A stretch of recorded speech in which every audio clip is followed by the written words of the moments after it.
This is Purchase to Profits. I'm Seth Ferguson. My guest today is Russell Westcott. He's a national speaker and trainer with over 18 years of real estate experience, who's appeared on television and has authored 2 books. The former vice president of the Real Estate Investment Network and founder of the Raising Capital Academy. He is the JV Jedi. Russell, welcome to Purchase to Profits. Hey, good to see you. Thanks for doing this. I appreciate it. Oh, happy. Well, before we dive into it, I just actually want to offer you congratulations, man. Oh, thank you. Things that you've been doing, this local TV shows and your podcast. You got an amazing setup here. We're in a shrine of Toronto Maple Leafs here. That's right.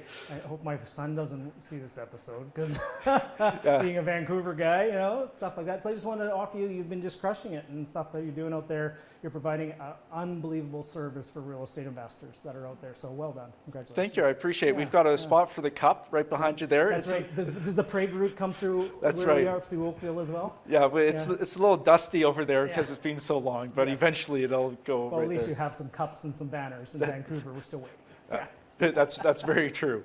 And so, like I said, you're the JV Jedi. So I wanted to get your expert opinion on the latest Star Wars movies as an official Jedi. Are you a fan of the newer stuff, or do you prefer the original trilogy? Well, obviously my favorite of all is Empire. Is by far, bar none, the best ever. The 3 they came out with after the original 3, we don't want to talk about those ones. With Jar Jar. Oh, yeah. Let's not talk about those. Didn't happen.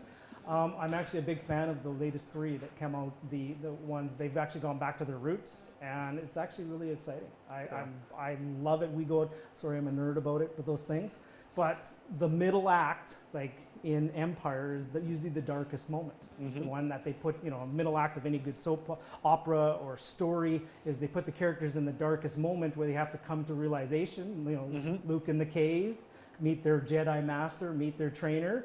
And that's where we're at with the new series too. They're in the darkest moment, and the next one's coming out. There's going to be some resolution and some learning and some elevation. They're going to become new people after it too. So much you can learn from watching Star Wars. Oh, 100%. Yeah. And like you said, it does follow the traditional story arc, right? Sorry guys, we're geeking out here a little bit already. Seth, we probably lost half the people going, oh my goodness, they're talking Star Wars. Yeah. And there's another half going, oh, when's the next convention? Right? That's right. We might have got you a couple new fans just because of that. That's right. But I figured JV Jedi, I had to ask the question. Yeah. So. Well, interesting to note, the person who gave me that name was Erwin Zito. Oh, really? And okay. Erwin was one of the ones that gave me that name. It was funny, I was just on stage and I was just really geeking out and just sharing and just teaching and just sharing some wisdom. That's one of the things I guess I'm a little bit more in the Luke Skywalker range with the gray beard now. Yeah. And just sharing all this wisdom and Erwin goes, it's oh my God, it's like a Jedi warrior sharing all his tricks, the JV Jedi, and then he named that. It stuck to the point my kids have actually gone out a year ago. I was hosting an event and I said, I want to do something fun with this. So my kids went on to Amazon, they bought me a lightsaber, like a really good lightsaber. So I brought it out to this event, and whoever's asking the question, we hand them the lightsaber. You can ask the question now. So it was fun. A lot of fun things. So. That's cool. Is your lightsaber red? It's blue. It's blue. Okay. The good one. Just had to check to see which side you're on. Good people, right? Definitely not red. That's awesome. Well, Erwin Zito, former guest on the show, great guy. And I should mention you're in town, even though this will be released. Once the event's done, you're in town speaking at the iWin conference, which is really exciting. Yeah, it's going to be phenomenal. Yeah. So stay tuned. Yeah, stay tuned. And to go into your past a little bit, you used to be a manager at Saputo, but it was Dairyland at the time. Well, it changed an awful lot of names. When I joined them, actually the original out of university where I started was with Kraft Foods. Kraft, okay.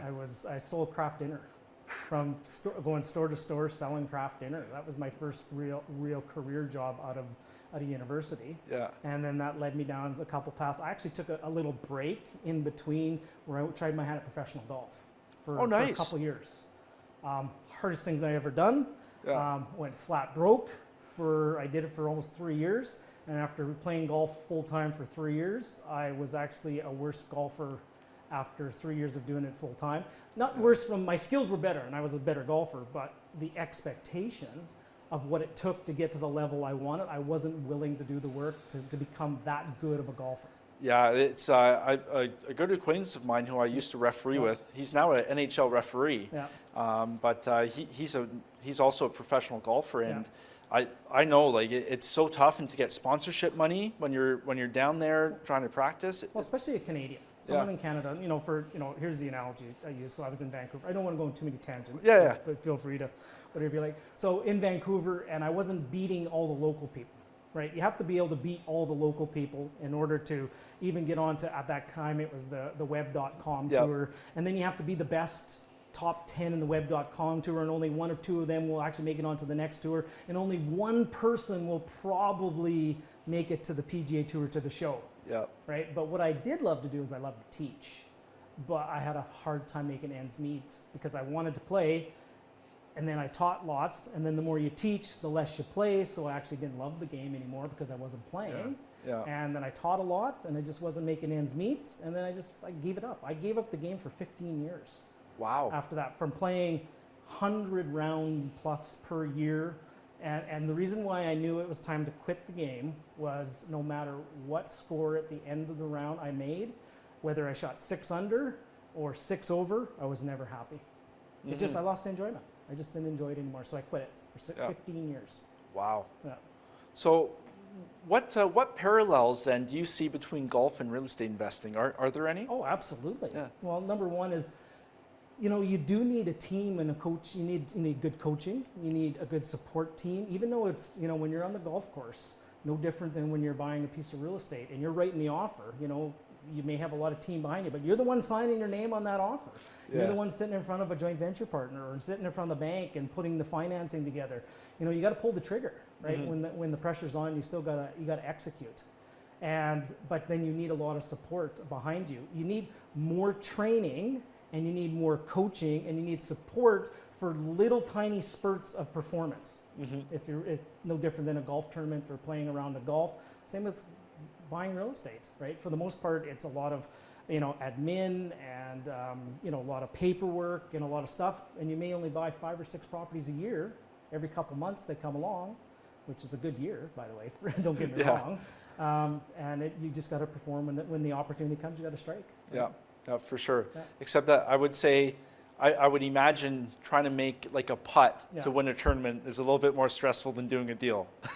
Maybe not. From where I came from, when I bought my first place, I had never even I never owned a property. I actually grew up in a trailer park. When I grew up in small town Saskatchewan, I grew up in a trailer park. I lived in a house once.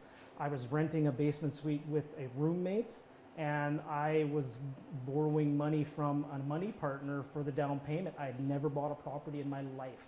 Wow. And I joke around, like if we were sitting here, just imagine we're at a local pub. It was actually in Vancouver, in BC, they have these restaurants called White Spot. And this is where I was meeting a good friend of mine who I worked with, and we had this conversation. We went hiking together all the time, right? And we went hiking all the time, and he was seeing all this action I was taking, the books I was reading, the networks I was going to, traveling to Edmonton to go look at properties, and I was coming back, and I was just on fire, right? Yeah. I was learning. I hired a coach. I had all these things, and I was just on fire, learning, and I kept sharing everything I was learning with him. And then finally, I went there and I came back and I said, I saw these 10 properties. Here's why I love them. And I just, see how I'm leaning in? I was excited, right? And that's what he saw. He knew I had not bought a property. He knew I had never owned a piece of real estate, but he saw the excitement. He saw the look in my eye. He knew I was going to make this work. And eventually he said, well, Russ, why don't we look at buying a place together? I said, fantastic. And when I was sitting there presenting it to him, there was a high top table in the middle, and you have the center leg. My knee was shaking so bad up against that center pole. Yeah. It was making this rattle noise, and the guy's name is Perry. Perry goes, is there a pipe gonna burst in the wall around here? Like, what's that noise? It was my knee shaking so bad of making my first pitch presentation to a potential money partner. Yeah. And did it anyways, right? He invests, and we bought a couple places together. That was my first investor, and that was just the start of things that went. That was in 2002. Wow. Yeah. And I think the takeaway from that is I think enthusiasm goes a long way with people. And we'll talk about joint venture partners and stuff in a little bit, but enthusiasm for what you're doing. An enthusiasm and a willingness to make it work, a willingness to do whatever it takes to make it successful. And he believed in me. Because he believed that he also saw that I was making, even though I wasn't putting any money into the investment, I was making a huge investment in education, a huge investment of my time, a huge investment in coaching, a huge investment in traveling to another city to go look at properties, and a huge investment into making it work. Yeah, 100%. And so with yourself, you talked a little bit about how you got involved in your first deal. What sort of routines and rituals have you developed that have made you a solid real estate investor? Well, first of all, great question. It's evolved over the time. I firmly believe, I was doing them before it actually probably was routines and rituals, right? And now it's really popular. Everybody's going, what's your routine? What's your morning routine? Right? Oh, I wake up at 3 a.m. Exactly, Get out 20-mile run, go save the world a couple times. I do that before breakfast. Yeah. Now, here's the thing, guys. I will share mine, and it's evolving, and it has evolved, and it will continue to evolve. But I think the most important part is don't compare it to somebody else's ritual. The thing is that you have your own, right? And really, if you ground it down to its essence, it is how do you prepare yourself to have an amazing day intentionally is really what the purpose of it is, okay? And whether that starts at 11 o'clock in the afternoon, or whether that starts whatever, or whether you don't do any of the thing, but you're prepared to make today amazing, that's all the purpose it is. So mine is, okay, I'll give you the recipe. Okay. It's in between 5 and 5:30.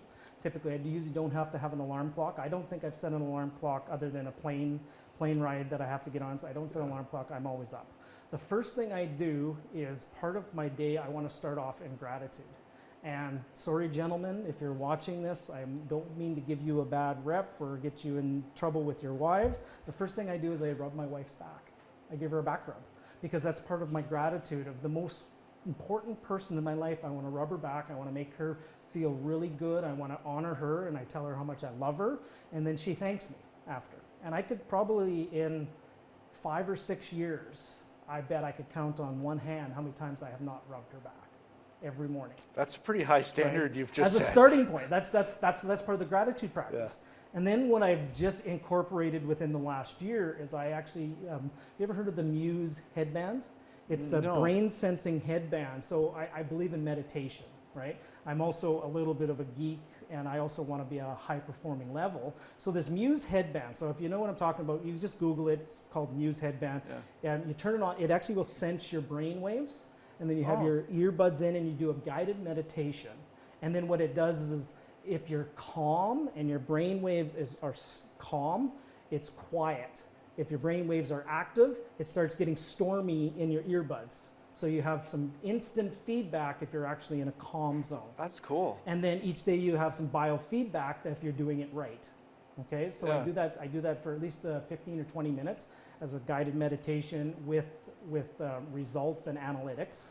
And then after that, I jump into, I use an app called Primed Mind, which is essentially, it's a hypnotherapy app where the fellow would walk you through how to start your day. And he takes you down, he relaxes you, gets into a state, and then just ramps you up to have just an amazing day, right? That's really cool. So that's the first, say, half an hour to 40 minutes. That's before I get out of bed. And then from there, I get down, water, coffee, feed the dog, let the dog out, and then I jump into my planner. I use a planner. I don't know if you've heard of Brendan Bouchard. Are you familiar with Brendan Bouchard? He has a phenomenal planner, the High Performance Planner. Great book, High Performance Habits. Guys, I'll save you the cost of buying the book if you like audiobooks. He actually has it on his podcast. Oh, nice. It's one of the seasons. All the chapters are in there if you want to just get it. You don't have to spend money on the book. But I highly recommend the book too. His planner is phenomenal. And I recommend that to all my coaching clients. So I will go through that in detail. I've customized the way I do it. So then I've now set my day up so I'm about an hour to an hour and a half in, and I've got my action plan ready for the day. And then from there, I based upon my 5 most important tasks of the day, and I start with the one that I don't want to do, and the most difficult one, and I try my best to get through all 5, and at the end of the day, I'll recap them, right? Yeah. And the key thing is that I hold myself accountable to doing the 5 most important tasks each and every day. Yeah. Yeah. Tell me about the impact meditation has had, because one thing doing this show, I've done over 200 interviews now, and almost everybody performing at a high level swears by meditating. Yeah. So can you tell us about the impact from before you even did it to now? No, I've meditated. Geez, I'm probably going to get it wrong, but I bet better part of 5 years now. And there was actually a stretch when I was doing one of the apps. Headspace is a very good app too, if you want to get into one. Sorry, I'm a little bit competitive, and it actually, when they have a tracker, it's like, oh, I want to conquer it. I actually did 365 days in a row without missing a meditation for at least 10 minutes. And I still do it each day. You know, maybe I'll miss one day a month. So to succinctly answer your question, what it just does is it just grounds me, gets me in the present. It actually calms down a lot of that chatter. And I really just open, sounding really weird, but I really just open my heart up to what comes in. And there, for example, I'll give you an example. In my meditation just a little while ago, a couple days ago, someone who I hadn't talked to for a while, it just, for some reason, they came in. I don't know why. I was having dinner with a business partner and an associate last night, and that person's name was mentioned again, and I instantly said, okay, that's too coincident. I found the person on my phone, sent him a text, and I was going through a little bit of a spot of problem, and he just said, thanks for reaching out. Right? So just things like those come in, and I don't know how to explain it other than I just get grounded, get present, and it's just part of being a really awesome human being, right? Yeah. And if I was to really go all the way back, it helped out a lot when I was dealing with some, it calms some anxiety, it calms some stress, I firmly believe that a lot of people deal with mental illnesses to whatever degree, especially high-performing people. High-performing people, that's what actually your drive comes from a lot, is that you drive and you drive hard, and there's stress and there's anxiety, because that energy is actually what gives you the energy to keep moving forward, right? Yeah. And so you actually have to, the yin and the yang, you have to balance out that high vibration with some quiet and stillness, or else you'll burn out. Yeah, no, you nailed it. Even myself, maybe, 6 years ago, went through a depression spell with myself, and like you said, and I've noticed this too, speaking with other high performers, it's almost, you're not good enough and you want to do better, but there becomes a point where you can't go so hard because they'll just tear yourself apart. Yeah. Well, that's the conundrum that a lot of high performers have, and I think the dichotomy is a good way of putting it. Yeah. Is that's what gives you your drive and your perception to keep pushing when things are really tough, but at the same time it's a darkness that unchecked will actually tear you down, and you'll crash because of that as well. Yeah, right? No, 100%. Is that where you had mentioned like feeling hopeless as being a really dark spot? Is that where that feeling comes from? Well, interesting you bring up depression. I have had 3 serious bouts. Like I say bouts, it's real. It's a real condition. I had 3, and 2 of them were, I'm trying not to say, because sometimes there's a stigma on people who feel shame around it, but 2 of them were to the point of hospitalization. Yeah. And if it wasn't for a good family member that recognized something and didn't know how to deal with me, that they just put me in the hospital and just said, they freaked out. And if it wasn't for that, I don't know what would have happened. Yeah. Like all I knew is something was wrong, and something was broken. And when you hit rock bottom, and sometimes people think rock bottom is it, but no, you actually get dragged along the bottom for a while. Yeah. And rock bottom is sometimes not rock bottom, right? Because there's usually, as matter how good things are going or how bad things are going, there's always another level up or down, right? And really from there, it was some days is getting out of bed and getting the covers off your head was a tough thing to do, right? Yeah. And I'm very empathetic to anybody who has that they've gone through. I've been through it. I'm not a clinical psychologist or a doctor, or don't even play one on TV, but I do have a great empathy of somebody who has been through something like that. And it's actually so now I actually own it. I own it instead of it owning me, and I just know that it may come back again. But I'm proactive on taking care of my body and my health and my exercise and my meditation and my brain training. A lot of that stuff I do, what I talked about with the Muse and the primed mind, is brain training. Everybody will go out and they'll go pump iron to get their biceps built. Yeah. But why don't you do any training for your brain? That's arguably, between maybe your heart and your brain, are the two most important muscles in your body. And why don't you physically do something every day to strengthen it? Yeah, no, you're 100% right. And I found with myself, it was more being more aware of how you're feeling and recognizing it, because lots Seth, of two guys talking about feelings. I know. There may be a riff in the space-time continuum here. Sorry for crossing Star Trek and Star Wars here. That's right. That's right. Q might appear at some point, but that goes to it, because guys don't really like to think about their feelings, and not like, this is a real estate podcast, so not to get all touchy-feely, but we're human. Everybody's human. That's what one of the things I do in my coaching. Sorry to cut in there. Yeah. One of the things I do in my coaching is I'm a firm believer in the person, how you are as a person and how you show up, and are you whole, and are you happy, and are you healthy, and do you eat well? You're going to be a better real estate investor if you have all those other things taken care of, because they're inseparable. It's the person, right? Yeah. You deal with the person. Yeah, real estate has made me a better person, because I find that you're put in positions where it forces you to be aware of, maybe shortcomings isn't the right word, but maybe your weaknesses, right? Yeah. And you hit the nail on the head with the word awareness. Yeah. It's self-awareness is really all this stuff comes down to. And guys, if we're talking a little bit foreign, space language or something. Yeah. Maybe just as you get older and you get a little bit more wisdom and more life experiences, and you get knocked down a few more times, you'll understand what we're talking about. Yeah, I've got a couple gray hairs coming in, so once those happen, you tend to be a little bit more aware. Yeah. Let's jump from that over to more real estate stuff. Certainly. Where do you see the Canadian real estate market heading over the next 5 years? Because some people are saying, oh, we're at the end of the cycle now. Yeah. Others have a different opinion. What's your feel? Well, well, we could actually go into an entire conversation on that for many, many hours. Here's what the bottom line I do when it comes to real estate is it comes down to the people, right? It comes down to people. If there's people moving in, if the people who are moving in are working, and if they're making more money, those people will need a place to live. Yeah. Just as a starting point I always say, follow the people and you'll know what the real estate market is doing. Now, it's a little bit oversimplistic, but prove me wrong. I'm saying that any place that has a big population growth, that they're working and they're earning more money, I guarantee you'll find real estate markets that are going up in price. Yeah. Now, on a more broad base, I firmly believe, and I actually build a lot of my real estate models into no growth. And everybody's sitting there and they want growth in their model, and they want growth of real estate, and they want all the speculation, and they're only going to make money in the growth. I'll give you a real life example. I was working with one of my coaching clients, and he was humming and hawing. He's going, just real estate, I don't know if I have the patience for it. And so, don't get me wrong, he built a portfolio of 20-some properties, like a really nice portfolio. Nice. And he had goals that he wanted to double it, to get to 40. Okay? And he was just going, geez, it's going so slow. I'm not seeing the results. And I go, okay, do me a favor.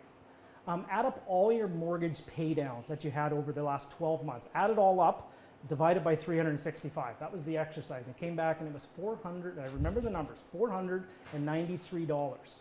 So every day when he woke up, he was making to his personal net worth $493 in mortgage pay down only. Okay? And he has a goal to double that.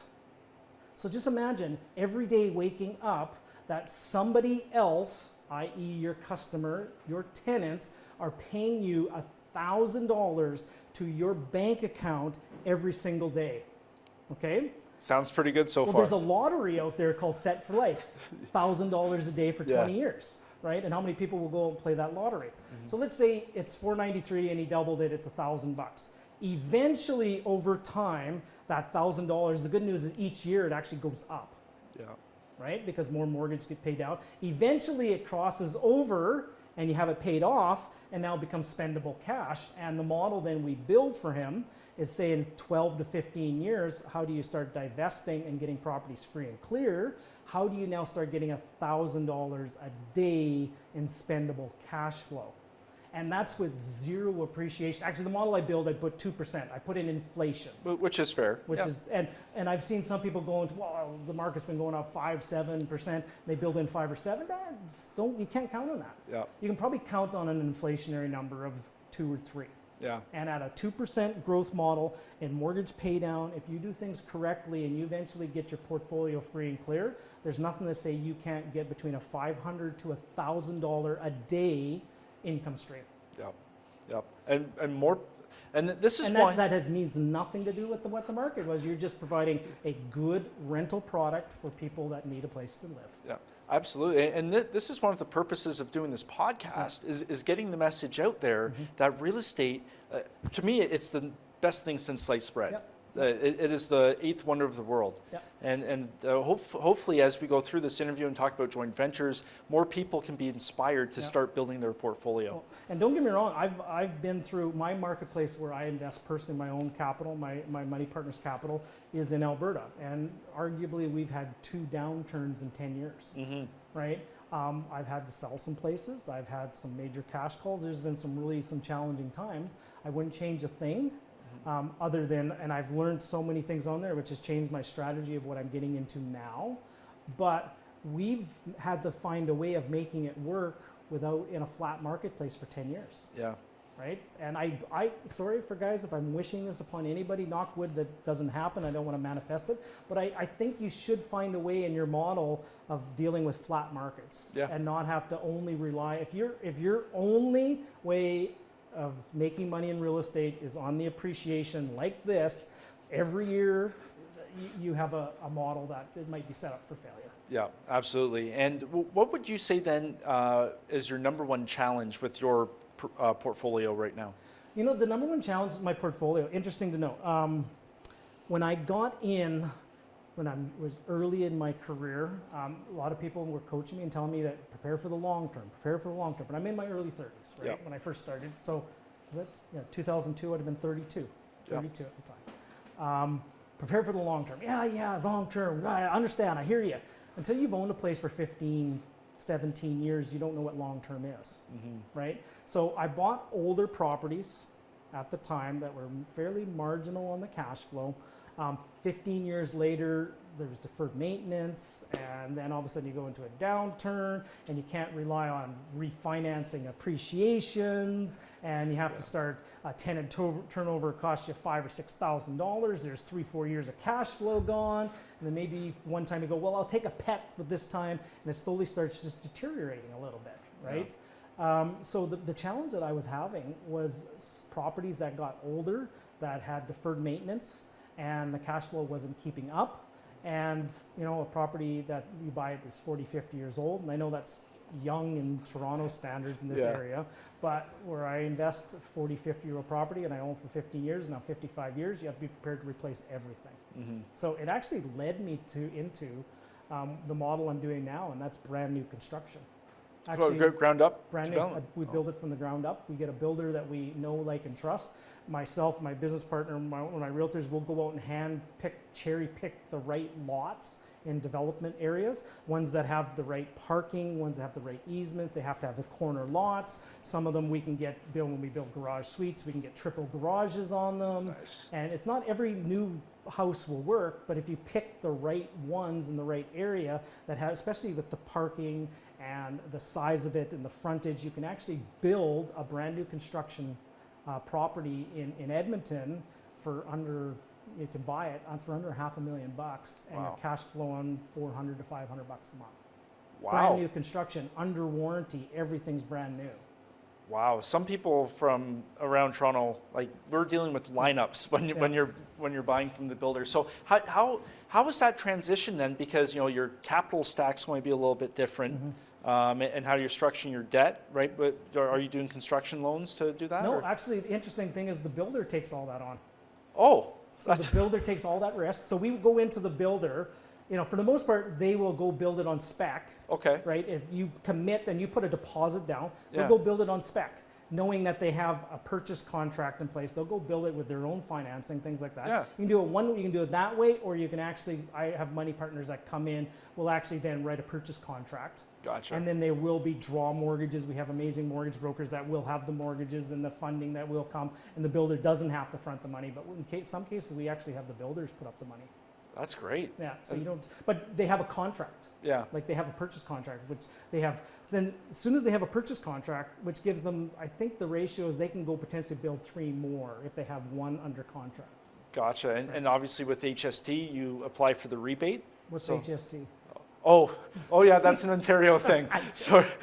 We in Alberta we don't have. Yeah. these Oh, things. that's right. Alberta Oil and Gas. You guys are we very. got GST, but you Yeah. actually can get some rebates on that depending on the price of the Yeah. property. Remind me to start looking at moving to Well, Alberta. you know, I don't want to make you tear up a little bit more. That there's no such thing as a land transfer tax in Alberta. Oh boy. Yeah. There's no such thing as speculation taxes like there is in Vancouver. There's no such thing as rent control.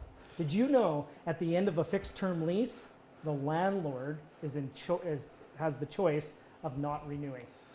Yeah, we could go on a Yeah. 3-hour rant Yeah. about rent control. That is a touchy subject Yeah. with me. Yeah. And actually, that's one of the reasons why I'm now shifting my investment, focus Yeah. to other Yeah, areas. and I could just completely talk like Yeah. we do different things like in the market I'm investing in it's flat. Arguably I'll say it's 100% flat. We're Yeah. actually going in, my business partner and I, we're identifying infill properties. Like sometimes you go and you'll find an infill. We actually, with the new zoning bylaw, we can now put, I'll probably get my terminology, I'll make sure I get correct. We do side-by-side duplexes. I think we Okay. call them semis here. Yep.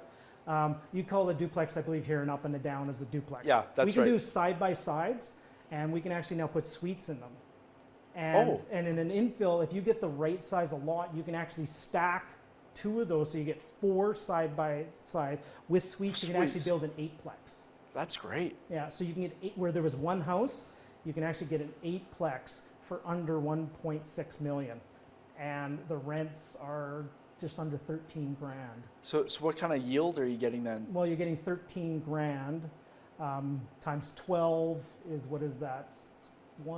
See, now we're doing math on camera. Oh, We're getting, you're getting just under 13 grand on 12 is, what is that, 14,000? Something, yeah. 14 and change yeah. on 1.6 million. So it's the yield you're getting is just under 10, That's right? yeah.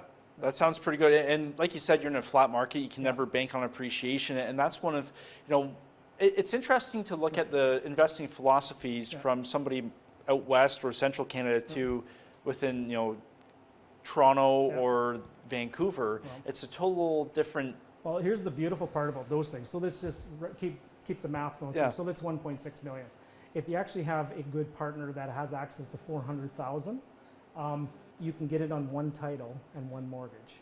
Oh, And we actually nice. have a mortgage broker. Now, don't ask me, guys, don't text me or anything on how he's doing it. I don't ask how. I just say thank you. He's actually getting them residential financing. Residential financing, for one like an mortgage eightplex, for basically. all 8 units is on 1 title, though. You only use 1 mortgage. So if a bank only is going to give you 5 mortgages, why not put it on a place that has 8 rental units? Yeah. Wow. You know what? You might be bombarded with some phone calls after this goes Well, live. they're rare, and I have a business partner that we're scouting out these opportunities right now, finding Nice. the infill, knock a place down, and literally you can put up an 8-plex on it, depending on the Nice. size and zoning and offsets and easements. And let's put it this way: my swim lane is find the people and find the money. I have a business partner that takes care of all those details. Yeah. Yeah. Oh, that's a really interesting niche you have going on there. Yeah. And so, at what point did you realize that you needed to shift gears a bit? Yeah. And because I get questions all the time. I'm sure you do too. This is my portfolio. When do I know it's time to switch things up, or should I switch things up?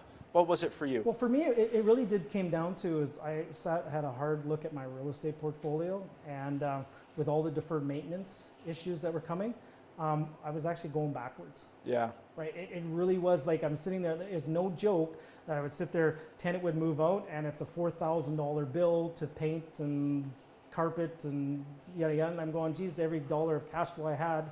As a matter of fact, I'm having to go out in the back and yard, dig up the peanut butter jar and pull money out of my own savings to have to feed it. I was just not going in the right direction. Yeah. So deferred maintenance was one of the biggest issues.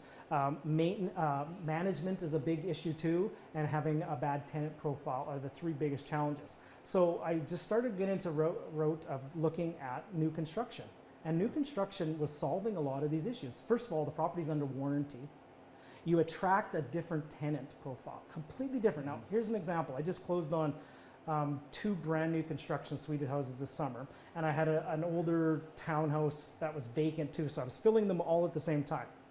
And the new construction properties, analyzing the applications, it's like, okay, this person makes verifiable income of $8,000, okay. This person's an RCMP officer and his wife and family, okay. The suite person this person has a verifiable job and they're making $60,000 a year, okay.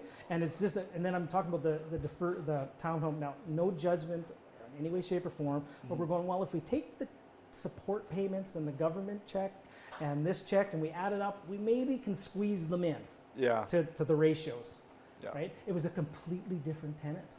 Dealing with. Now, I'm not saying that I'm not going to have problems or they're not going to skip rent, but so far it's been a breath of fresh air.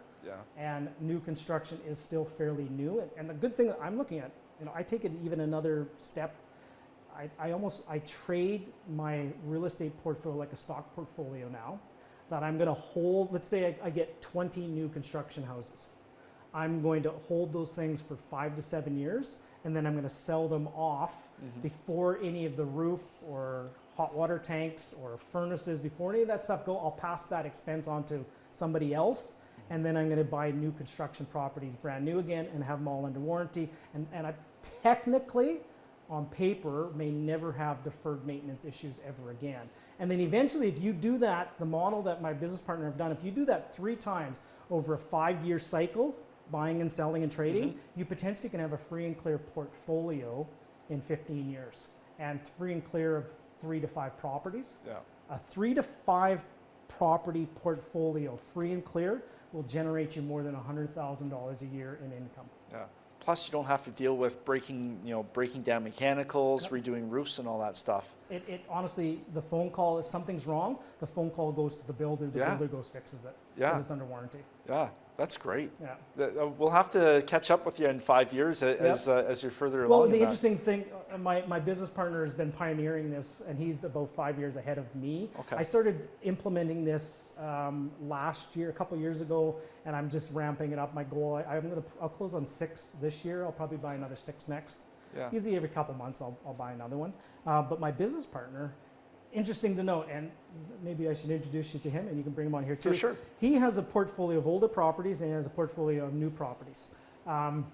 His portfolio of new, and let's say it's 17 places, generates more, his maintenance bill, this is what I'm saying, his maintenance bill on all 17 properties combined for 3 years equaled out to 1 property 1 year on the other portfolio.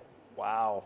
And he's able to make a $50,000 a year mortgage pay down on all of that as well, on over the top of the addition, the normal pay down. And it's completely different experience of owning real estate. Absolutely, and plus I can't imagine all the phone calls to the contractors with that big repair budget just for one property. Now, don't get me wrong, not every property will work, and I'm not telling you to go out and just go any Tom, Dick, or Harry builder that's out there, because that can open up a whole can of worms of, pardon my language, crap show building thing. If you have a good building relationship, as a matter of fact, we take it another step further. We actually will go to the builder and say, here's the plans. Here's the blueprints. Here's the materials. Like, we'll go and we'll put composite decking in. We'll put aluminum railing in. Our fencing will be the aluminum will vinyl plank, because we want it maintenance free. Right? You don't want the wood stuff that you have to paint and you have to every 5 years you have to do. You want to make it as maintenance free. And then when you go in, and the light fixtures, you want recessed pot lighting. You don't want chandeliers, because those things break and bust. You want a little bit more of a heavier duty carpet, because you get the wear and tear.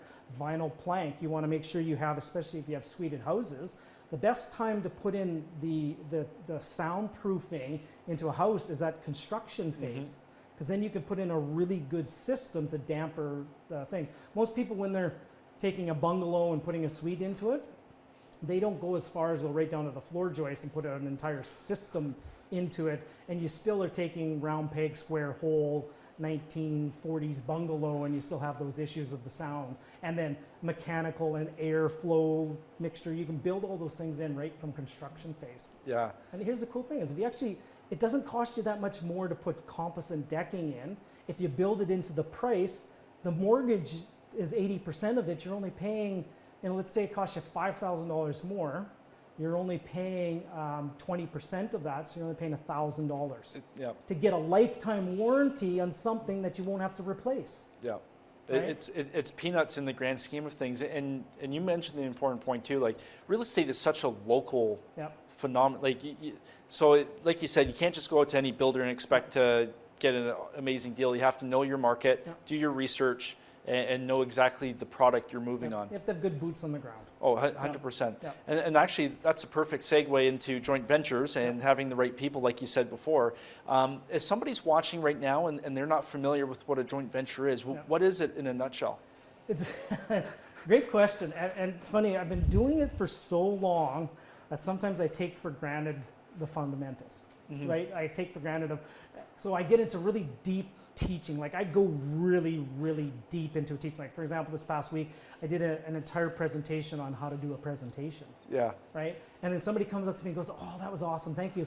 What you mentioned this joint venture thing. What is a joint venture?" That's right. I go, "Okay, sorry, back up." But truly at the end of the day, a joint venture, the simplest way of putting it is that you have somebody with capital and somebody who's an expert. And those two people work together to own a property together. It's really the simplest way. And it doesn't have to be capital, and doesn't that. So the easiest way I do is I break it into 4 variables. There's really only 4 variables when it comes to a joint venture. And the good news is they all start with the letter M. It's money, mortgage, management, and mastery. Who brings the down payment money? Who qualifies for the mortgage? Who does the day-to-day management of the operations? And who's the expert? Who's the master? And those are really those 4 things that make a good joint venture relationship. Like if we were to work together, we'd be sitting here and have a conversation. The way I deal with mine is my partners bring the money and they qualify for the mortgage. I do all the rest. I will go find that new construction property. I'll take care of all that things. You do the money and qualify for a mortgage, and I'll own anywhere from 40 to 60% of the asset, depending on the amount of work involved. Yeah, and one of the things I always say too is, you know, the one side needs the other side to make it happen. Absolutely. Like you can't do a deal without the capital, but you also can't do the deal without the knowledge to use the capital, right? Yeah, and so right now on the internet, I would say, you know, the syndication structure, the fund structure is getting a lot more publicity, and if somebody's researching it, they might be wondering, you know, is that the same thing as a JV? Can you explain, you know, how a JV is different from, let's say, like a syndication? Yeah, the easiest way I would say is a JV is more of a personal one-on-one relationship between 2 parties. Yeah. And sure. it's typically friends and family. It's typically people you know. It's you co-own it together. A syndication is a little bit more of a structured thing where you're putting money into a pool with other people and you're joining into something a little bit larger. Typically, a joint venture is just, you know, you've got an opportunity. I have some capital that I'm not using. We like each other. We know each other. We trust each other. I'm going to get my capital to work with you, and you're going to go do all the work. Yeah, and both parties in a partnership are considered to be active partners. Absolutely. Right, for sure. I know from personal experience that sometimes joint ventures can go a little off track. Yeah. So if somebody's looking at entering into a JV type of partnership, what sort of steps can they take to protect themselves and also the other partner involved? Right. Okay, so protection, lots of different things you can do. Number one, don't get into it blindly. So let's talk about from two perspectives. Let's talk about first from the expert partner. You know, one of the last things I look at with my money partners is actually, can they write a check? It's one of the last things I look at. It's important, don't get me wrong. I actually have an entire script and a qualification. The number one thing I want to find out is if I can help them. right? And I ask them a lot of questions. I ask them their comfort level. I ask them about risk. Here's where my presentation has changed a little bit over the years, is early on I would just paint the rosy picture and everything's wonderful and great, and then people would get in and maybe they wouldn't it wouldn't turn out the way I pictured at the beginning, and then you'd have an unhappy person. So what I actually do now is I call it the scare the crap out of them. I will paint a dire picture. I will paint flat markets. I will paint markets that go down. I will paint tenants that trash properties. I will paint that picture, and then I share with them how I plan to mitigate all that risk with the strategy I'm doing.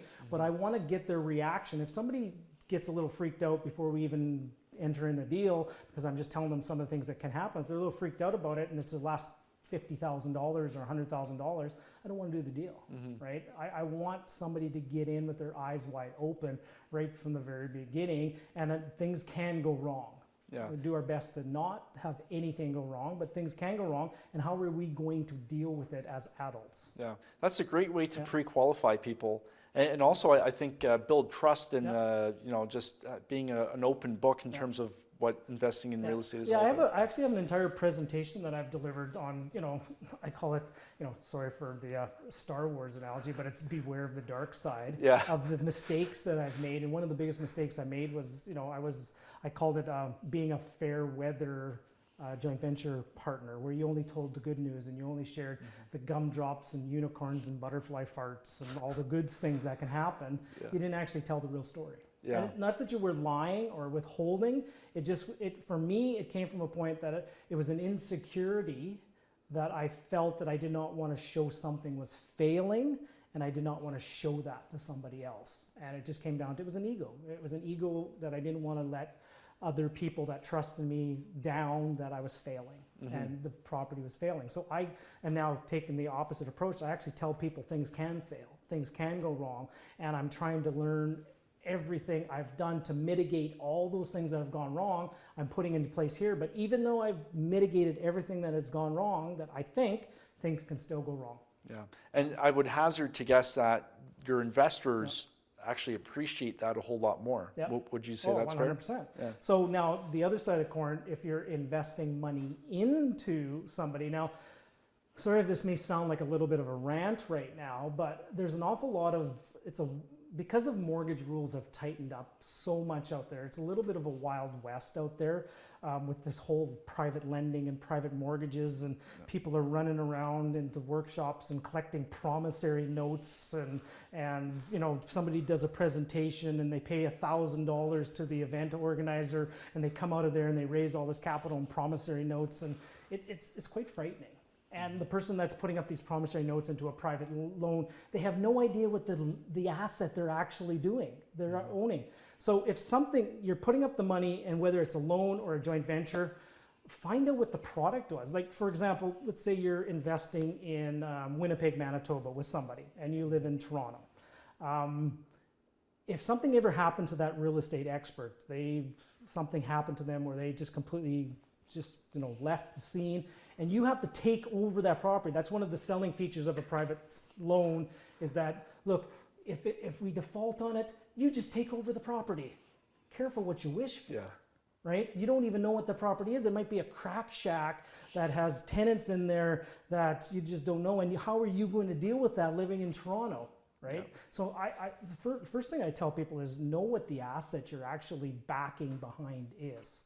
If you can, go out and see it. If not, do some Google searches and street views and get, virtual tours and do a lot of that. But know the asset behind it. I know that the asset mainly is the investor and the trust. But at the same time, if something happens to that person and you have to take over the asset, be prepared. Absolutely. Right. And actually, to go back to your a previous point, when you were talking about getting to know the person, are you really trying to narrow down the values they have as 100%. A person? Is that where everything centers? Yeah. Well, and I'll give, just to get really tactical, I'll give you a quick formula of an overview I want to do a lot of teaching here. So if you guys are writing this down, write this down. Write down the word cash, C-A-S-H, okay? The C stands for create leads. The A stands for amplify desire. The S stands for structure deals, and the H stands for hustle and close quickly. Okay, so that question you talk about is like an amplified desire. So let's say creating leads, I've got a few people that are interested. Maybe I've been on somebody's podcast, he's a wonderful person, and they reach out and they say, you know what, I love what you have to say. I'd like to hear more about that thing that you're doing in Edmonton and 8plex, yada, yada, yada. Yeah. That's a creating of a lead, okay? And then I will take somebody and I'll walk them through and I say, fantastic, I'm honored to, can you fill out this little questionnaire for me? So I will start qualifying the person, and I have a very specific list of questions. And I actually have a formula of what I do. And if you want, I don't know if it's okay if I give this script to your listeners. That would be great. Okay, yep. I have an entire checklist and a script. So what I want to do is I call it awaken your investors at dawn. Okay. D-A-W-N. So I'm mixing metaphors here for a second. So the D stands for details. I need to know, names and who you are and married and wife and kids and job. Do you own your own house? I need some of the top line details. Okay. The A stands for their ability. Are they actually able to move forward? Are they able to qualify for the mortgage? Do they have the capital available? The W stands for why, which is the most important part of the equation, and I'll break the why down a little bit more on some questions on how to do why. And the N stands for next steps. So details, their ability, their why, and next steps. Okay, so the why, I will do a series of questions.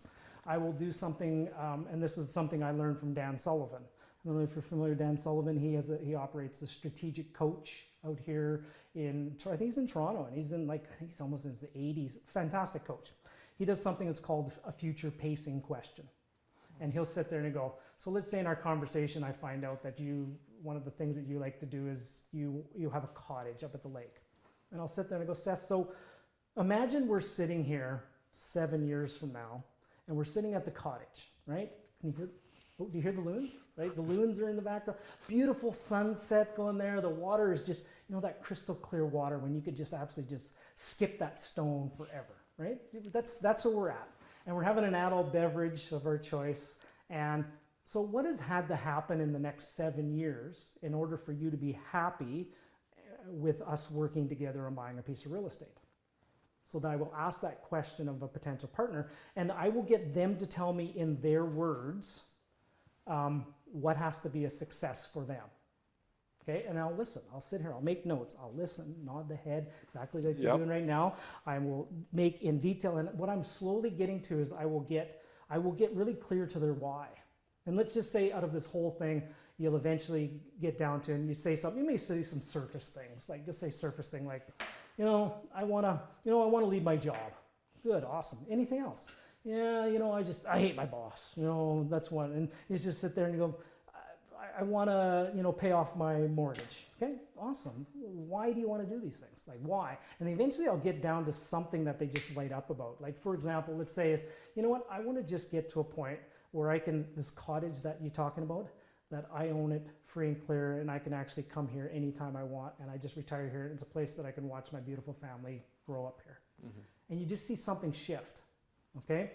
And now I will keep continuing that conversation. I say, okay, awesome. So the project we're going to work on, let's call it Operation Summer Cottage. Okay, I got it. I'm behind you on this.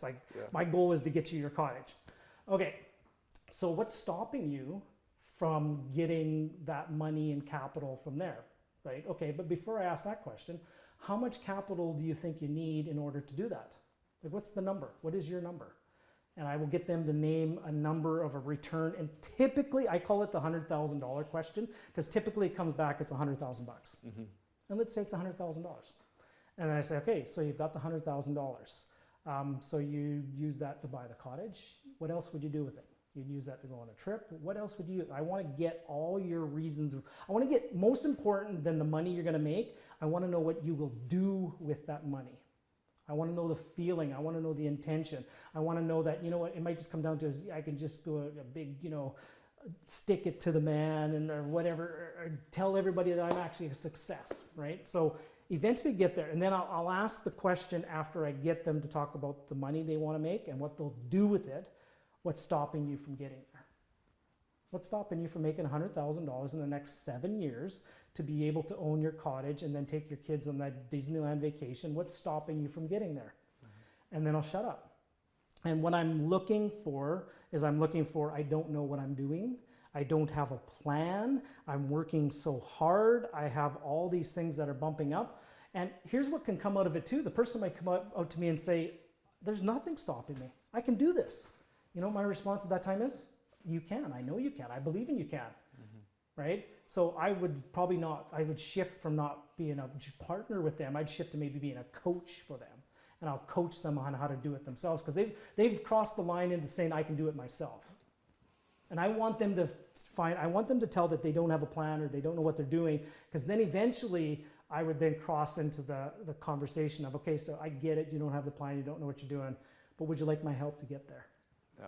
And I would assume that the majority of people fall into that category. Most of them do, 100%. Because that's the reason why we're having the conversation. Yeah. Right? But here's the thing. Here's the crux of this, guys, if you're watching this. The crux is my intention is to serve and help them whatever they need help with. My intention is not to get a money partner to raise money to self-serve myself. My intention is to help Seth.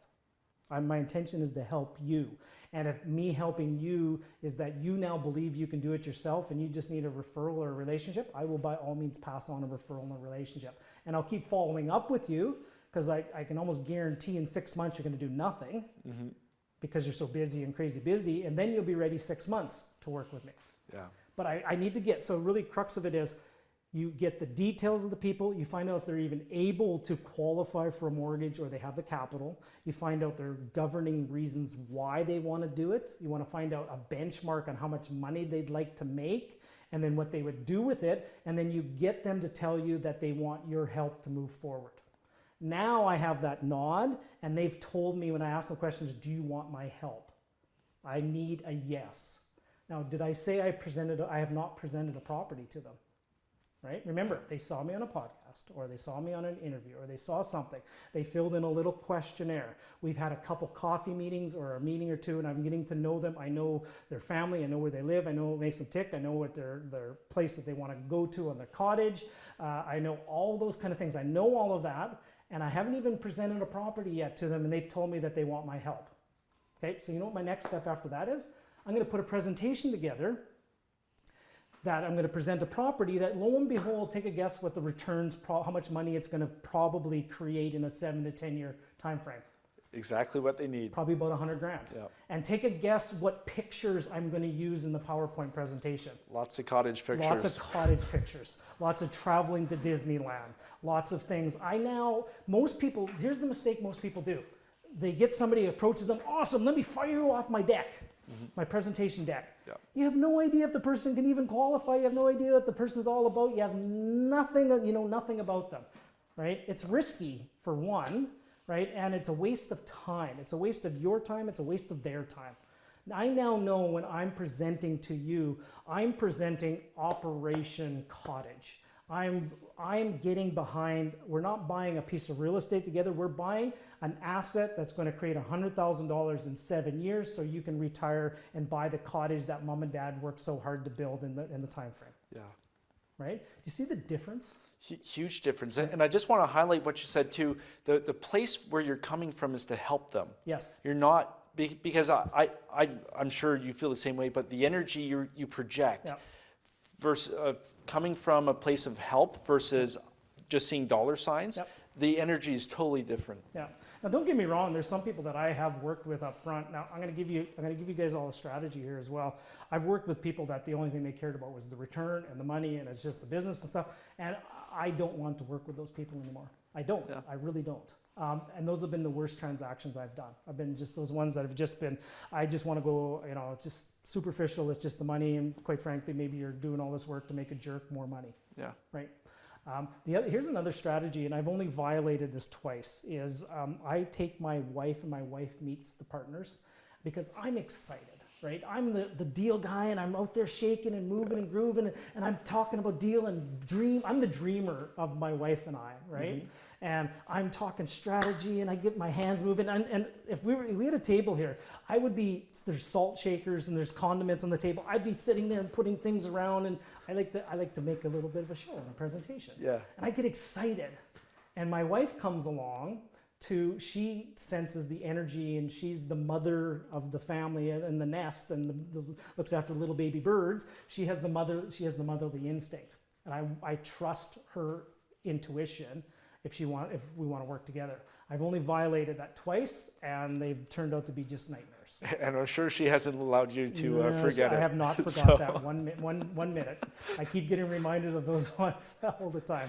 Yeah. And she goes, I wouldn't do this, Russ. I would not do this one. Oh, but come on, he's got the money. He's ready to go. We can do it. I got the deals. We can just do it. She goes, Russ, your business at the end of the day. She goes, no, it's our business, but I trust you. I said, good. And I did it, and I'm just like, oh well. Yeah. I used to have lots of hair. Yeah. Things happen. Well, why do you think then that most people are afraid to raise capital? Yeah. Well, here it really does come down to two things. I believe one of them is people's intentions in the wrong. They're looking in the wrong direction. Okay. Now stick with me for a second. I will coach somebody. If somebody came to me and they said they're scared about it, I will actually say, I am too.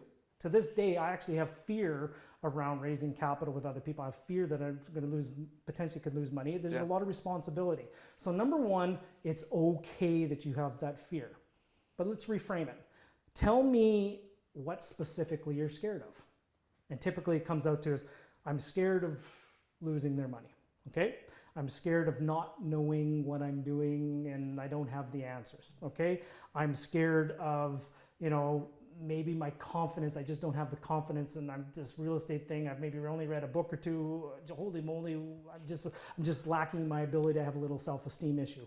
So here's where it really 100% comes down to. If you actually boil all those things down, they're actually looking at themselves and they're talking about things that they're scared of, and they're scared typically comes as they're scared of looking bad, and they're scared of, I am this, I'm this, I'm this. And I say, here's what you do.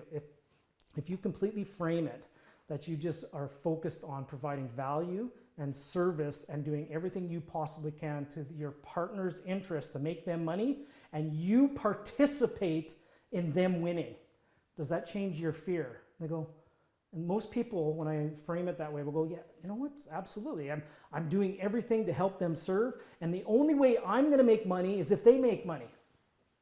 Right? So it's just a complete reframe of the fear of things. Now that's one thing of way of doing it. I do it. I actually have three.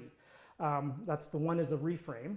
The next is I teach people is all you have to do, and I usually use a story. And I love movies, as you can probably tell with the Star Wars. Catch Me If You Can. Familiar with the movie? Yep. Frank. Yep. Frank Abagnale. Actually, he just published another book of Scam Me If You Can. There's a new book out there that he goes through and he talks about all the scams that are in the marketplace right now and how to protect yourself. But anyway, he's a real life human being. And they didn't show it in the, they showed a little bit in the movie, but it's actually in his book. They talked about, so he was teaching this class in college. And it's a real life story. Now they dramatized it in the movie, and they asked him the question, it was in a book, and they said, well, how were you able to teach this class? Did you know anything about it? And he said, no, it was the only thing I had to do was stay one chapter ahead of the people I was teaching, and I was the expert. So I tell people is, if you're not the expert yet, get some help, get some coaching, but stay one chapter ahead of the people you're working with, and you know more than they do. And the famous line I use is, in the land of the blind, the one-eyed person is royalty. And you, with one eye of vision, know more than most people out there in the land of the blind. Oh, absolutely. Right? And one thing I found speaking with investors is, you can't be intimidated by the person you're meeting with, because even though they may run six successful businesses, when it comes to real estate investing, they may be totally in the dark about what everything is. So you then would be the expert coming to them with solutions. Well, and most of them don't have the time to do it as well. And actually, some of those business owners are actually some of my best because they value somebody doing all the work. So let's say they went and they built a franchise of pharmacies.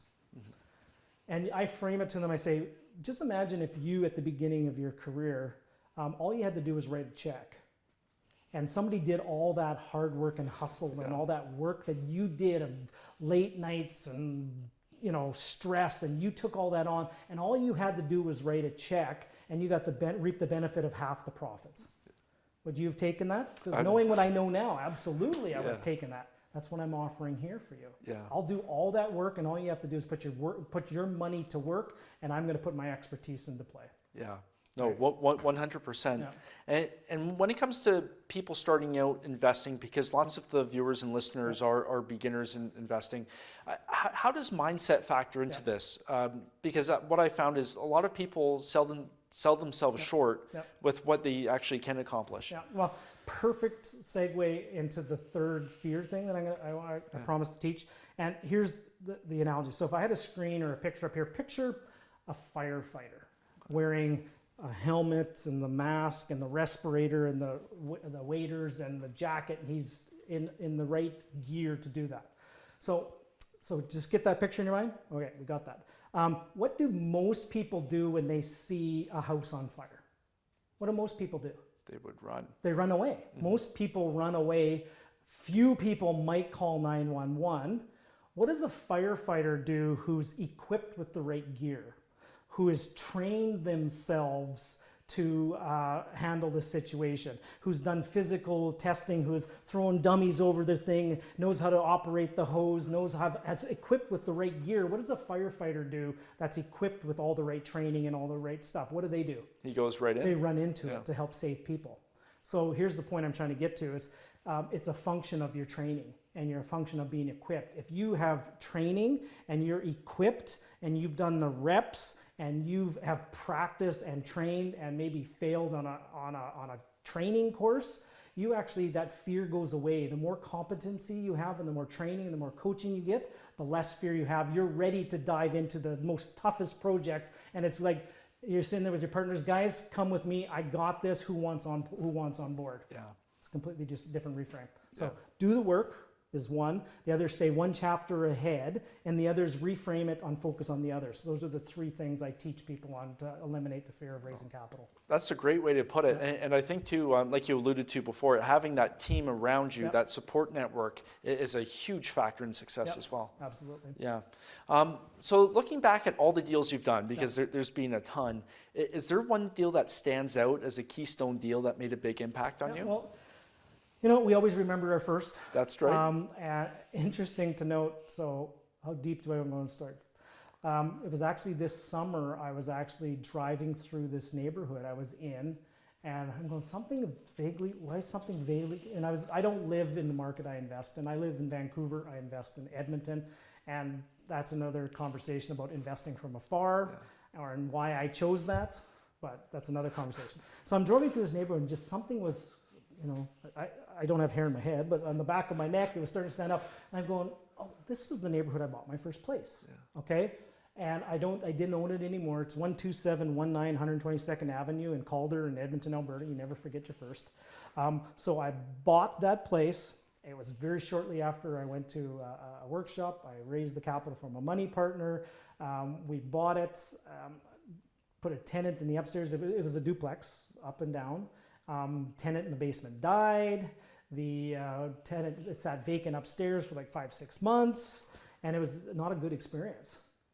And so I got really scared, and I ended up selling the place after like 7 months. Wow. And I lost about $600 in the entire transaction. And I sat there and I go, you know what? I made every mistake. And I even, with a money partner, I was completely transparent and open and honest and shared everything with him. And he still wanted to continue to move forward with me. I made all the mistakes, and my commitment was I'm going to make one less mistake on the next one. And you know what? I lost $700, and that was the best learning experience I could ever have, because I actually did it. I went out and bought and negotiated, got the financing, got one tenant in there. My property manager did. I did a poor job of managing it. The tenant died. I learned about that whole process, and then I went through a sale. That's all within one. So I did the entire gamut of one real estate transaction in under 9 months. Wow. And I didn't explode. Yeah. Right? I lost $700, and I just said the next one I'm going to do a little better. Yeah. And then I bought more after that, and I bought more, and then I actually, once I started getting a little more confidence in doing, I actually went on a stretch. Now I don't mean to boast about this because it was one of the stupidest things I ever did. I bought a property a month for 5 years. Nice. Yeah. That's good volume. But I will tell right off the bat, some of them weren't the best properties. Yeah. Right. So I was buying real estate based upon an ego and based upon telling people, look at all the numbers of properties. I was stuck in and I joke now that sometimes I suffer from short man syndrome, but I'm not a tall guy. And sometimes short man syndrome people have to always bark louder than the other dogs in the place. And so you have to go way over and above to do way too much. And I was buying things for ego based and not intentional based. Gotcha. Yeah. And well, I think an important lesson there is, even though you had a bad experience on your first one, you still kept going, because so many people give up on their first property if it doesn't go well. What kept you going? Well, my attitude was I really didn't have a choice. Yeah. Right. My choices were figure it out or quit, and I wasn't going to quit because I just got started. Yeah. Right. So I was going to give it a certain amount of time, and I was involved with the Real Estate Investment Network at the time. I was a member first, and I committed that I wanted to be part of it for 3 years. So I was going to give it 3 years and see where it went from there. And then, that's a whole other conversation where that journey went from being a member to being a part of the executive to vice president and training and educating and all that kind of wonderful stuff. But the main thing was I wasn't going to quit. That was, I really, at the time, I didn't have much choice. I had my job, I was working, and I didn't see where that was really going to get me anywhere, because I got the original impetus of the bug was Rich Dad Poor Dad. Gotcha. Okay. Right? Build business, invest in real estate. Yeah. And I was just working a job in marketing at the time, and that's really what the whole thing was. Is for some reason, real estate I gravitated towards, and I also had have a really wonderful relationship and a good relationship with Don Campbell, and he was a mentor figure along the way, and I learned a lot from him on the whole process too. So, yeah. Oh, that's a really interesting story. I'm glad you brought that one up. Yeah. You had alluded to investing in a market other than in which you live, and that's the struggle lots of people have, whether they live in Vancouver, Toronto, Seattle, other major markets. You can't necessarily cash flow in a major urban center. So, what prompted you to invest in a different city? Well, sometimes sometimes if you think too much and overcomplicate things, sometimes just if somebody's done the work and research, sometimes just trust the process and just go find out for yourself. So I lived in Vancouver, actually Burnaby, British Columbia was the place I invested in. And the price points scared me. For one, they were way too high. I'm not saying, quite honestly, I probably would have done better if I could have found a way to hold the properties. That's the problem is I wouldn't have been able to hold them. But if I could have found a way, I probably would have done better. Yeah. Right. However, hindsight's 2020. So I looked at the rent ratios. I looked at I couldn't cash flow, and I wasn't in a position to feed a portfolio of properties each and every month. So then I got some research, and Edmonton seemed like an opportunity. It was in this report of top 10 investment places to invest. I looked at it and read it. It made sense. I made a trip out there. I met a wonderful teammate who's to this day is one of the first people I met in real estate. He's my realtor. And he's more than a realtor now. He's a friend. He was my best man at my wedding. We've been through thick and thin. We are business partners now, and 80% of the properties I've transacted have been through him. Nice. Okay, so but just through analyzing those properties, it was just a better opportunity to hold for the long term based upon some cash flow numbers, and that was the number one reason why. Yeah, and so what tips would you give somebody? Let's say they're considering investing in a faraway market. How should they start breaking things down? Well, the best thing I could do is it's actually a teaching I do, as I call it, and it's actually my business partner. He's the one who kind of coined this, but anybody could have created this. It's called what you buy, where you buy, and who you rent to. The 3 pillars of real estate: what you buy, where you buy, and who you rent to. And of that, the most important is who you rent to. Who's your customer? And I did not consider that at all when I first started buying real estate. My only thing was how cheap was it and what was the pro forma cash flow on a piece of paper. What's the tenant profile? I have no idea, right? So now the number one thing to me is who's my customer? who is going to rent this place? And then what I do is I actually have I have a persona of my renters. Then what I do is I take that persona, okay, what kind of neighborhood does that person want to live in? And what kind of house do they want to live in? And then I match the tenant persona to the type of house in the neighborhood. And if you actually nail those 3 pillars, you'll actually have a good experience. Now, it's almost irrelevant of where you're going to be investing in, but then when you couple that with job growth and lower tax rates and higher incomes and better landlord-tenant laws too. Exactly. When you start coupling all those other things, you can actually start getting some good appreciations. Yeah. But at a fundamental is in any market, if you have your tenant market, you know that they want to live in the area and that you match the right house to those 3 pillars, you'll actually have a good experience. Yeah. Oh, I think that's dynamite how you break it down and you actually almost reverse engineer it, because so many people buy a house first and then they try and find the tenant, whereas you're looking at the tenant. Well, you want to get as crazy as this? Yeah. We actually will document who our tenant is. We actually know that they're married. Typically, they're fairly young in the marriage cycle, and what you can tell is they usually have 1 child and they have a pet that's about a year and a half older than the first child, right? Yeah. They have mama drives an SUV and dad has a truck. Yeah. Some of them work in the oil patch. One maybe they are ingrained in the church, in the community, and sports and things like that in the area. And they usually are on the cusp of home ownership, probably within 3 to 5 years. Mm-hmm. Okay, so you actually get really granular on the people that you're doing. Those are an ideal sweet spot for us into an asset class that we build $400,000 half duplexes or place of the suites or houses, and that's what we get. So we match those people with that property. Yeah, that's a great exercise. I hope everybody watching right now is taking notes.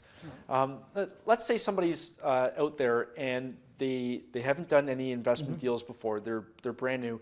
How do you take somebody who's brand new and bring them through the cycle? So how do you push somebody, not push, but how do you lead them and guide them through?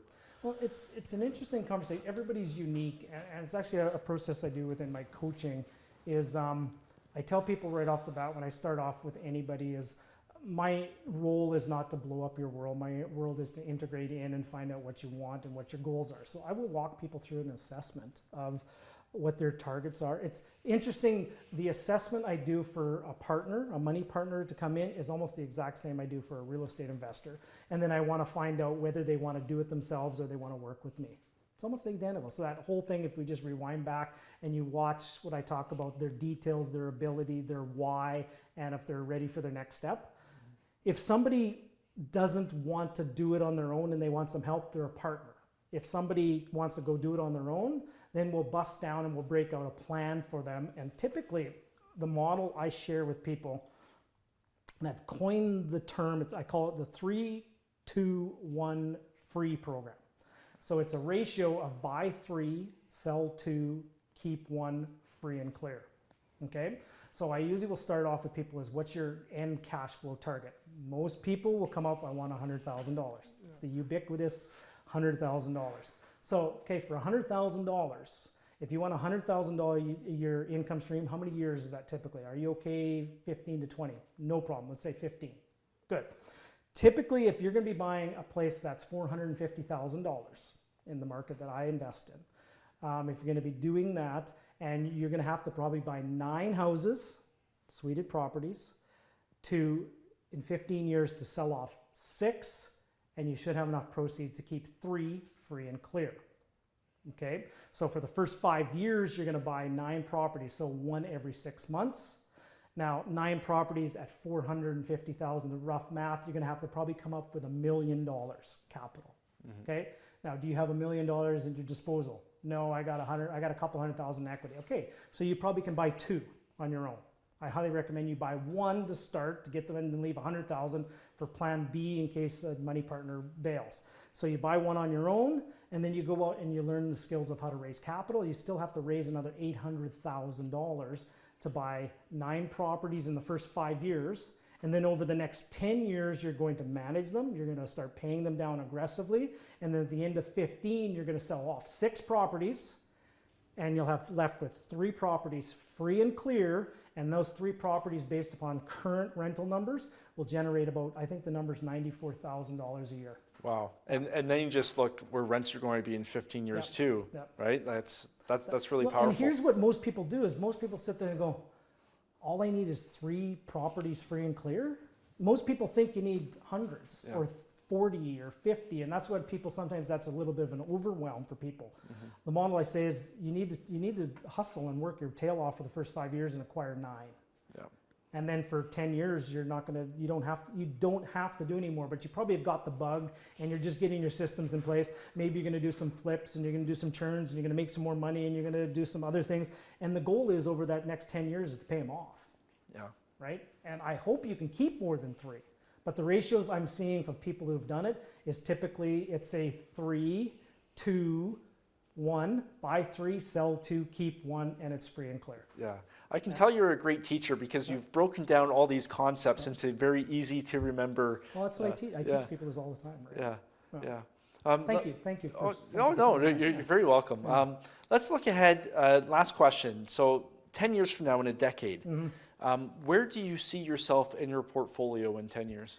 No, there's 2 things in my portfolio. Number 1 is I see myself free and clear. That's actually my goal. I'm adding new properties to my portfolio, but technically I don't need to add any more properties. As a matter of fact, I'm culling the herd. Sorry if it's a prairie term. Yeah. If you're not familiar, sometimes you get rid of the bad ones and bring in some new ones to replace the bad ones. Sorry if it's for animal lovers. Yeah, we won't send this to PETA. Yeah. Right? Yeah. So I'm getting rid of some of the bad ones. I'm adding some new ones, but my goal is actually an aggressive mortgage pay down. Nice. Is really, so my goal, the time frame was 10 or 5? Yeah, 10 years. 10 years. Yeah. I want to be free and clear in 10 years, and I want to have that asset portfolio, and let's just say it's $10 million to pay off all my mortgages. I want to create $10 million in the next 10 years to pay off all my mortgages, to be free and clear, and then I have that portfolio that generates all the cash flow. And then what I'm going to do is I'm going to build a moat around it. And a moat is a metaphor for asset protected, and you know who I'm going to protect it from the most? I'm going to protect it from me going and sucking out equity out of that portfolio to go do something else with it. Sometimes we're our own worst enemy. We have to protect it from ourselves. So I'm actually would probably get a board of directors or a fund or a foundation, and that asset is managed by people that is detached from me.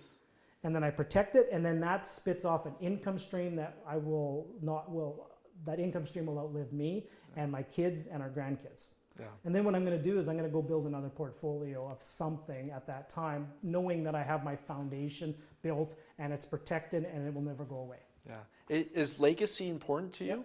Yeah. Well, I'm at an age now, as you know, interesting. Next year is one of those 0 birthdays, so I turn 50 next year. Yeah. And thinking a lot more about it. And thank you for saying legacies. One of the legacies I also want to do right now. So I've been doing this for better part of coming on 16 plus years. I've been so blessed by people that have taught me, and blessed by people that have shared with me, and blessed by all the things I've learned, that if you've been blessed, you need to be a blessing to others. Okay, so I believe it's my legacy to share with up and coming real estate investors all the lessons I've learned and all the wisdom I learned. Let's put it this way: you can get information from anybody. Only a few people can actually give you true wisdom. And I believe, and I don't mean this to sound arrogant, I truly believe I have a wisdom, and I've earned each and every one of these gray hairs, and I've earned losing all my hair follicles. I've earned that through a lot of wisdom, and I want to share all that with whoever wants to listen. Yeah. Well, Russell, you've done a great job in this interview. You've given us tons of tips and some very good wisdom. So it was a true pleasure to sit down with you and chat. And I thank you very much for your time. My pleasure. Thank you. Thank you very much. Thank you.